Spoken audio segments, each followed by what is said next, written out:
Hello friends, ನಾನು ತುಂಬ ವೀಡಿಯೋಸಲ್ಲಿ ಹೇಳ್ತಾನೆ ಇರ್ತೀನಿ, ಸಮ್ಮರಲ್ಲಿ ಸಾಲಿಡ್ ಆಗಿರೋವಂಥ ಫರ್ಟಿಲೈಸರ್ ಯಾವುದು ಹಾಕಬಾರ್ದು, ಲಿಕ್ವಿಡ್ ಫರ್ಟಿಲೈಸರ್ನೇ ಹಾಕಬೇಕು ಅಂತ. ಇದು ಕೆಲವರಿಗೆ ಅರ್ಥ ಆಗ್ತಾ ಇರಲಿಲ್ಲ ಅನಿಸುತ್ತೆ. ಕಮೆಂಟ್ಸಲ್ಲಿ ಯಾವಾಗಲೂ ಲಿಕ್ವಿಡ್ ಫರ್ಟಿಲೈಸರ್ನ ಹೇಗೆ ಮಾಡೋದು ಅಂತ ಕೇಳ್ತಾನೆ ಇರ್ತಾಯಿದ್ರು. ಸೊ ಇವತ್ತಿನ ವಿಡಿಯೋದಲ್ಲಿ ಬರೀ ಲಿಕ್ವಿಡ್ ಫರ್ಟಿಲೈಸರ್ಗಳ ಬಗ್ಗೆನೇ ಹೇಳ್ತೀನಿ. ಈ ಸಮ್ಮರ್ ಹೀಟಿಗೆ ನಮ್ಗೆ ಹೇಗೆ ತುಂಬ ಸೆಕೆ ಆಗುತ್ತೋ, ಗಿಡದ ಬೇರುಗಳಿಗೆ ಕೂಡ ಅಷ್ಟೇ ತುಂಬ ಬಿಸಿ ಆಗ್ತಾ ಇರುತ್ತೆ. ಇವಾಗ ನಾವು ಡ್ರೈ ಇರೋಂಥ ಗೊಬ್ಬರನ ಕೊಟ್ಟಾಗ ಬೇರುಗಳಿಗೆ ಇನ್ನಷ್ಟು ಹೀಟ್ ಆಗುತ್ತೆ, ಎಲೆಗಳೆಲ್ಲ ಸುಟ್ಟು ಹೋದಾಗುತ್ತೆ. ಹಾಗಾಗಿ ಲಿಕ್ವಿಡ್ ಫರ್ಟಿಲೈಸರ್ನ ಕೊಟ್ಟರೆ ತುಂಬ ಬೇಗ ರೂಟ್ಸಿಗೆ ತಲುಪುತ್ತೆ, ಇನ್ಸ್ಟೆಂಟಾಗಿ ಗಿಡಗಳಿಗೆ ಎನರ್ಜಿ ಕೂಡ ಸಿಗುತ್ತೆ. ಬೇಸಿಗೆಯಲ್ಲಿ ಗಿಡಗಳಿಗೆ ಕೊಡುವಂಥ ತಂಪಾಗಿರೋ ಟಾನಿಕ್ಗಳು ಅಂತಲೇ ಹೇಳ್ಬೋದು.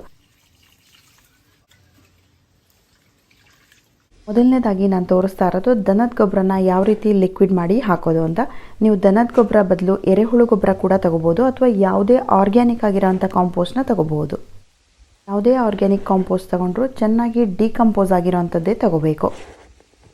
1 ಲೀಟ್ರ್ ನೀರಿಗೆ 20 ಗ್ರಾಮ್ನಷ್ಟು ಕಾಂಪೋಸ್ಟ್ನ ತಗೋಬೋದು. ಅಂದಾಜು 10 ಲೀಟ್ರ್ ನೀರಿಗೆ 200 ಗ್ರಾಮ್ನಷ್ಟು ತಗೋಬೇಕಾಗತ್ತೆ. ಇದನ್ನು 5 ರಿಂದ 6 ಗಂಟೆನಾದರೂ ನೀರಲ್ಲಿ ಚೆನ್ನಾಗಿ ನೆನೆಸಿಡಬೇಕು.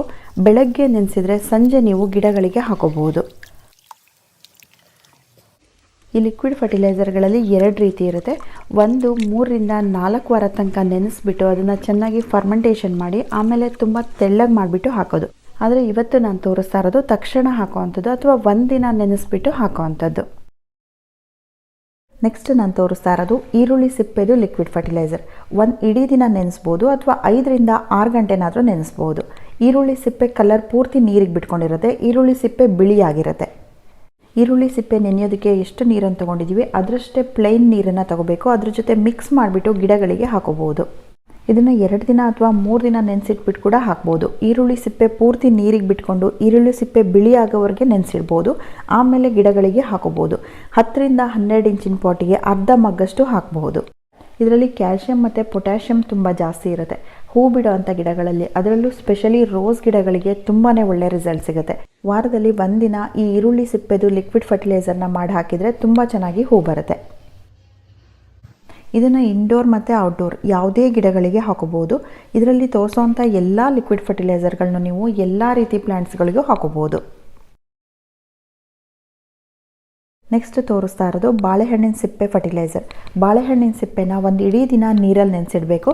ನೆಕ್ಸ್ಟ್ ಡೇ ಆ ಸಿಪ್ಪೆನ ತೆಗೆದ್ಬಿಟ್ಟು ಕಾಂಪೋಸ್ಟಿಗೆ ಹಾಕೋಬೋದು ಅಥವಾ ಪಾಟ್ಗಳಲ್ಲೇ ನೀವು ಹಾಕಿಬಿಟ್ಟು ಅದ್ರ ಮೇಲೆ ಮಣ್ಣನ್ನು ಮುಚ್ಚಬಹುದು. ಈ ನೀರಿಗೆ ಅದರಷ್ಟೇ ನೀರನ್ನು ಮಿಕ್ಸ್ ಮಾಡಿಕೊಂಡು ಗಿಡಗಳಿಗೆ ಹಾಕೋಬೋದು. ಬಾಳೆಹಣ್ಣಿನ ಸಿಪ್ಪೆ ತುಂಬ ಜಾಸ್ತಿ ಇದ್ದರೆ ನೀರು ತುಂಬ ಲೋಳೆಯಾಗಿರುತ್ತೆ. ಆವಾಗ ನೀರಿಗೆ ಇನ್ನಷ್ಟು ನೀರನ್ನು ಮಿಕ್ಸ್ ಮಾಡ್ಕೋಬೋದು. ಬಾಳೆಹಣ್ಣಿನ ಸಿಪ್ಪೆ ನೀರಲ್ಲಿ ಪೊಟ್ಯಾಷಿಯಂ ಮತ್ತು ಫಾಸ್ಫರಸ್ ಜಾಸ್ತಿ ಇರುತ್ತೆ. ಇದನ್ನು ವಾರದಲ್ಲಿ 1 ಸಲ ಹೂ ಬಿಡೋ ಗಿಡಗಳಿಗೆ ಹಾಕೋಬೋದು. ಇದು ಎಲ್ಲರೂ ಮನೆಯಲ್ಲಿರುವಂಥ ಹಾಗೆ ಫಂಗಿಸೈಡ್ ಮತ್ತು ಪೆಸ್ಟಿಸೈಡ್ ಆಗಿ ಕೆಲಸ ಮಾಡುವಂಥ ಒಂದು ಲಿಕ್ವಿಡ್ ಫರ್ಟಿಲೈಸರ್ ಯಾವುದು ಅಂದರೆ ಮಜ್ಜಿಗೆ. 3-4 ದಿನ ಹಳೇದಾಗಿರುವಂಥ ಹುಳಿ ಮಜ್ಜಿಗೆನ ತಗೋಬೇಕು. ತುಂಬ ಗಟ್ಟಿಯಾಗಿದ್ದರೆ ಅದನ್ನು ಸೋಸ್ಕೋಬೇಕು. ಇದನ್ನು 1:10 ರೇಷಿಯೋದಲ್ಲಿ ನೀರನ್ನು ಮಿಕ್ಸ್ ಮಾಡ್ಕೋಬೇಕು. 1 ಗ್ಲಾಸಷ್ಟು ಮಜ್ಜಿಗೆ ಇದ್ದರೆ ಅದಕ್ಕೆ 10 ಗ್ಲಾಸಷ್ಟು ನೀರನ್ನು ಮಿಕ್ಸ್ ಮಾಡ್ಕೋಬೇಕು. ಇದನ್ನು ಗಿಡಕ್ಕೆ ಸ್ಪ್ರೇ ಕೂಡ ಮಾಡ್ಬೋದು, ಹಾಗೆ ಬುಡಕ್ಕೆ ಕೂಡ ಹಾಕ್ಬೋದು. ಇದನ್ನು ಹಾಕೋದ್ರಿಂದ ಮಣ್ಣಲ್ಲಿರೋ ಮೈಕ್ರೋಬ್ಸ್ ಸಂಖ್ಯೆ ಹೆಚ್ಚಾಗುತ್ತೆ, ಹಾಗೆ ಮಣ್ಣಿನ ಕ್ವಾಲಿಟಿನೂ ಇಂಪ್ರೂವ್ ಆಗುತ್ತೆ. ಇದರಿಂದ ಕ್ಯಾಲ್ಶಿಯಂ ಮತ್ತು ನೈಟ್ರೋಜನ್ ಕೂಡ ಜಾಸ್ತಿ ಆಗುತ್ತೆ. ಮಿಲಿಬಗ್ಸ್ ಮತ್ತು ಎಫಿಡ್ಸ್ ಹುಳುಗಳು ಶುರುವಾದಾಗ ನೀವು ತಕ್ಷಣ ಈ ಮಜ್ಜಿಗೆನ ಸ್ಪ್ರೇ ಮಾಡೋದು ಅಥವಾ ಬುಡಕ್ಕೆ ಹಾಕೋದ್ರಿಂದ ಸ್ಟಾರ್ಟಿಂಗಲ್ಲೇ ನೀವು ಕಂಟ್ರೋಲ್ ಮಾಡ್ಕೋಬೋದು. ಎಲೆಗಳು ಸುರುಳಿಯಾಗಿ ಸುತ್ತಕೊಳ್ಳೋದನ್ನು ಕೂಡ ಕಂಟ್ರೋಲ್ ಮಾಡ್ಬೋದು. ತರಕಾರಿ ಗಿಡಗಳಿಗೆ ಸ್ಟಾರ್ಟಿಂಗಲ್ಲೇ ನೀವು ಇದನ್ನು ಸ್ಪ್ರೇ ಮಾಡೋದ್ರಿಂದ ಹುಳುಗಳು ಬರೋದು ಹಾಗೆ ರೋಗ ಬರೋದನ್ನು ಕಂಟ್ರೋಲ್ ಮಾಡಬಹುದು.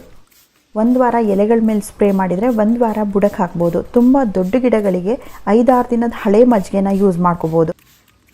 ಅದರಲ್ಲೂ ಕರ್ಬೇವಿನ ಸೊಪ್ಪಿನ ಗಿಡದ ಮೇಲೆ ಇದನ್ನು ನೀವು ಟ್ರೈ ಮಾಡಿ ನೋಡಿ, ತುಂಬ ಒಳ್ಳೆ ರಿಸಲ್ಟ್ ಸಿಗುತ್ತೆ. ಕರ್ಬೇವಿನ ಸೊಪ್ಪಿನ ಎಲೆಗಳು ಕಪ್ಪಾಗೋದು, ಸುರುಳಿ ರೀತಿ ಸುತ್ತಕೊಳ್ಳೋದು ಅಥವಾ ಹುಳು ತಿನ್ನೋದು ಇದು ಆಗ್ತಾನೆ ಇರುತ್ತೆ. ಇದಕ್ಕೆ ಮಜ್ಜಿಗೆನ ನೀವು ಯೂಸ್ ಮಾಡೋದ್ರಿಂದ ತುಂಬ ಒಳ್ಳೆ ರಿಸಲ್ಟ್ ಸಿಗುತ್ತೆ. 1 ವಾರ ಹುಳಿ ಬಂದಿರುವಂಥ ಹಳೆ ಮಜ್ಜಿಗೆನ ತಗೊಂಡ್ರೆ ಇನ್ನೂ ಒಳ್ಳೆಯದು. ಈ ಕರ್ಬೇವಿನ ಸೊಪ್ಪಿನ ಗಿಡಕ್ಕೆ ಬರೋ ರೋಗಕ್ಕೆ ನಾವು ಕೆಮಿಕಲ್ ಪೆಸ್ಟಿಸೈಡ್ ಹಾಕೋಕ್ಕಾಗಲ್ಲ.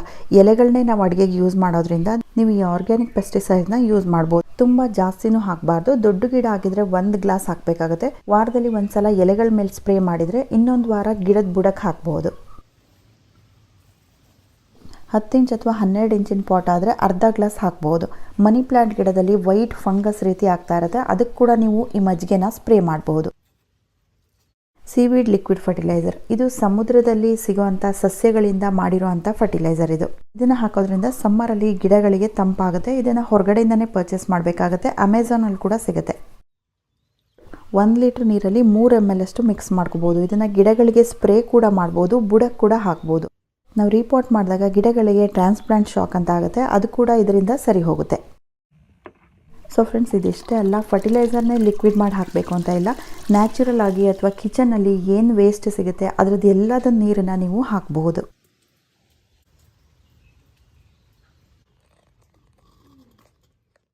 ಬೀಟ್ರೂಟ್ ಸಿಪ್ಪೆನ ನೀರಲ್ಲಿ ನೆನೆಸಿಟ್ಟು ಅದನ್ನು ಕೂಡ ಹಾಕ್ಬೋದು.